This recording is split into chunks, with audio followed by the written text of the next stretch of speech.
വർക്കലയിൽ റബ്ബർ വെട്ട് തൊഴിലാളിയെ മരിച്ച നിലയിൽ കണ്ടെത്തി. കൊട്ടാരക്കര സ്വദേശി 42 വയസ്സുള്ള വിനോദിനെയാണ് മരിച്ച നിലയിൽ കണ്ടെത്തിയത്. ഇന്ന് രാവിലെ 9 മണിയോടെ ഇയാൾ വാടകയ്ക്ക് താമസിക്കുന്ന മുട്ടപ്പലത്തെ വീടിന് സമീപത്തെ പുരയിടത്തിലെ മരത്തിൽ തൂങ്ങി മരിച്ച നിലയിലായിരുന്നു മൃതദേഹം കണ്ടെത്തിയത്. പുരയിടം വൃത്തിയാക്കാനെത്തിയ ജോലിക്കാരാണ് മൃതദേഹം ആദ്യം കാണുന്നത്. ഇക്കഴിഞ്ഞ 15-ന് സുഹൃത്തിന്റെ ഭാര്യയുമായി അവിഹിത ബന്ധം ആരോപിച്ച് ഇയാളുടെ ഭാര്യയും മക്കളും സുഹൃത്തും ചേർന്ന് ഇയാളുടെ വീട്ടിലെത്തുകയും വഴക്കിടുകയും ചെയ്തിരുന്നതായി നാട്ടുകാർ പറയുന്നു. തുടർന്ന് ഇവരിൽ നിന്ന് മർദ്ദനമേറ്റ വിനോദ് പുരയിടത്തിലൂടെ ഇറങ്ങി ഓടുകയായിരുന്നുവെന്നും സംഭവം നാട്ടുകാർ അയിരൂർ പോലീസിനെ അറിയിച്ചിരുന്നതായും നാട്ടുകാർ പറയുന്നുണ്ട്.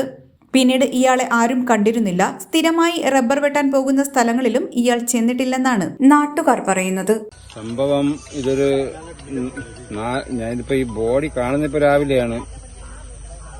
4 ദിവസത്തിന് മുമ്പ് ഇവിടെ ഒരു ചെറിയ വിഷയം നടന്നായിരുന്നു. അപ്പൊ ഇവൻ ഇവിടെ വാടകയ്ക്ക് താമസിക്കുകയാണ്. റബ്ബർ വെട്ടാണ് ജോലി.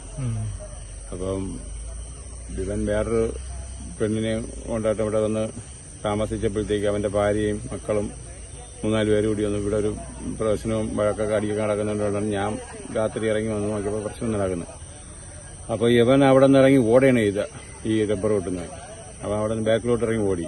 ഞാൻ അങ്ങനെ സ്റ്റേഷനിൽ വിളിച്ചപ്പോഴത്തേക്ക് സ്റ്റേഷനിൽ ഒരു 10 മണിക്കാണ് ഞാൻ വിളിക്കുന്നത്. 12 മണിയൊക്കെ ആയപ്പോഴത്തേക്ക് പോലീസുകാർ വന്നിട്ട് അതിനുശേഷം പോലീസുകാർ പിന്നെ ഈ ഇവൻ ഓടിക്കളഞ്ഞു. ഇവിടെ പിന്നെ ഇവൻ വിളിച്ചുകൊണ്ടിരുന്ന പെണ്ണുണ്ടായിരുന്നു, മറ്റവന്റെ ഭാര്യയും ഉണ്ടായിരുന്നു. അങ്ങനെ പോലീസുകാർ പിന്നെ ഇവരെ രണ്ടുപേരും പെണ്ണുങ്ങൾ പറഞ്ഞ് ഇവിടെ കിടക്കാൻ പറഞ്ഞ് വനിതാ പോലീസില്ലാത്തതുകൊണ്ട് സ്റ്റേഷനിൽ കൊണ്ടുപോയില്ല. അതിനുശേഷം അവരങ്ങ് പോയി. പിറ്റേന്ന് രാവിലെ സ്റ്റേഷനിൽ ചെല്ലാൻ പറഞ്ഞു. ഇവനെ പിന്നെ അതിനുശേഷം വിളിച്ച് റബ്ബർ വെട്ടാൻ ചെല്ലുന്ന വീട്ടിൽ തിരക്കിയപ്പോഴേ അവിടെ അവൻ 2 ദിവസം കൊണ്ട് ചെല്ലാറില്ല. അപ്പൊ എന്റെ വീട്ടിൽ ഇന്നലെ മെനിങ്ങാന്നൊക്കെ ഭയങ്കര സ്മെല്ല്. അങ്ങനെ ഞാൻ രാവിലെ ഇന്ന് ഈ സ്മെല്ല് എവിടെ നിന്ന് വരുമെന്ന് അറിയാൻ വേണ്ടി വല്ല പട്ടിയ പൂച്ച ചത്ത് കിടക്കുന്നതെന്ന് വിചാരിച്ച് നമ്മളെ വീട്ടിലൊരു പണിക്കാരനെ കൊണ്ട് ഞാൻ ഈ പെരേടൊക്കെ ഒന്ന് സെർച്ച് ചെയ്തപ്പോഴത്തേക്ക് ഇവൻ ഓടിയ ഈ വഴിയിൽ തന്നെ മതിലരുവിന് ഇങ്ങനെ കയറ് കണ്ടപ്പോഴത്തേക്ക് നോക്കിയപ്പോൾ അതിൽ ഇങ്ങനെ തൂങ്ങിയ അവസ്ഥയിൽ ബോഡി കണ്ട്. അങ്ങനെ സ്റ്റേഷനിൽ വിളിച്ച് പോലീസ് വന്നിപ്പോൾ പോലീസുകാരെല്ലാം കൂടെ ഇവിടെ നിൽക്കുകയാണ്. മറ്റൊരുത്തന്റെ ഭാര്യയുമായിട്ട് കിടക്കുന്ന കണ്ട അങ്ങനെ ഒരു തമ്മിലൊരു സംഘർഷം നടക്കുകയും അവൻ ഇവിടെ നിന്ന് ഇറങ്ങി ഓടുകയും ചെയ്തു. അതിനുശേഷം പിന്നെ അവനെ കാണാനില്ല. അപ്പൊ മെനങ്ങാന്ന് തൊട്ടാണ് ഈ സ്മെല്ല് വന്നുകൂടെ ഭയങ്കര നാറ്റം. അങ്ങനെയായി ഇന്ന് രാവിലെയാണ് ഈ പണിക്കാരനെ കൊണ്ട് ഇവിടേക്ക് ഒന്ന് നോക്കിയപ്പോഴേക്കാണ് ഇവിടെ ഇങ്ങനെ സംഭവം കണ്ടത്. പുരയിടത്തിൽ നിന്നും ദുർഗന്ധം വമിച്ചതോടെയാണ് ജോലിക്കാരൻ മൃതദേഹം കാണുന്നത്. അയിരൂർ പോലീസ് തുടർ നടപടികൾ സ്വീകരിച്ചു വരുന്നു. വിനോദ് എന്നാണ് പേര്. 41 വയസ്സാണ്. വടശ്ശേരി പോകണമെന്ന് നമ്മൾ ആശാ വർക്കർ ഇവിടെ അവരെ സർവേക്ക് വന്നപ്പോൾ അവരുടെ അടുത്ത് പറഞ്ഞാണ്. അവരാണ് എന്റെ പേരും കാര്യങ്ങളൊക്കെ പറഞ്ഞത്. സംഭവം 15-ാം തീയതി ഇവിടെ രാത്രി എന്തോ പ്രശ്നങ്ങളുണ്ടായി. കൊണ്ടേ എന്നെ വിളിച്ച് ഞാനൊന്നും സ്ഥലത്തില്ലായിരുന്നു. നമ്മളൊരു റിലേറ്റീവിനൊരു അസുഖമായിട്ട് ബന്ധപ്പെട്ട് ഞാൻ ആറ്റങ്ങി നിൽക്കുകയായിരുന്നു. പിറ്റേന്ന് രാവിലെയാണ് ഞാൻ തിരക്കി. അപ്പോൾ ഇവിടെ എന്തോ പ്രശ്നമുണ്ട്, അങ്ങനെ പോലീസൊക്കെ വന്നെന്ന് പറഞ്ഞു. എനിക്ക് തോന്നുന്നു അന്ന് രാത്രിയാവല്ലോ ആയിരിക്കണത് പറ്റിയിട്ടുള്ളത്. HP news 24/7.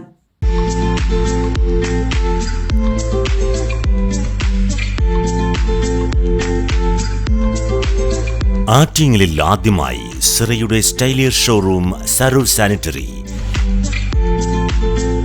സാനിറ്ററി പ്ലംബിംഗ് ഫിറ്റിംഗുകളുടെ അതിവിശാലമായ വിപുലമായ ഷോറൂം. വി-ഗാർഡ്, കിർലോസ്കർ, ബിന്ദു പമ്പ്സ് തുടങ്ങി പ്രമുഖ ബ്രാൻഡുകളുടെ പമ്പുകൾക്കായി പ്രത്യേക ശ്രേണി. ഒപ്പം 6 വാട്ടർ ഹീറ്ററുകൾ നിങ്ങൾക്ക് യഥേഷ്ടം തിരഞ്ഞെടുക്കാം.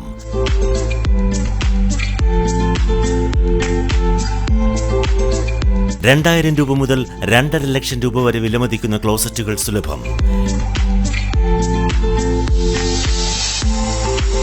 മിതമായ വിലയും ഗുണമേന്മയും ഉപഭോക്താക്കൾക്ക് ഉറപ്പു നൽകുന്നു.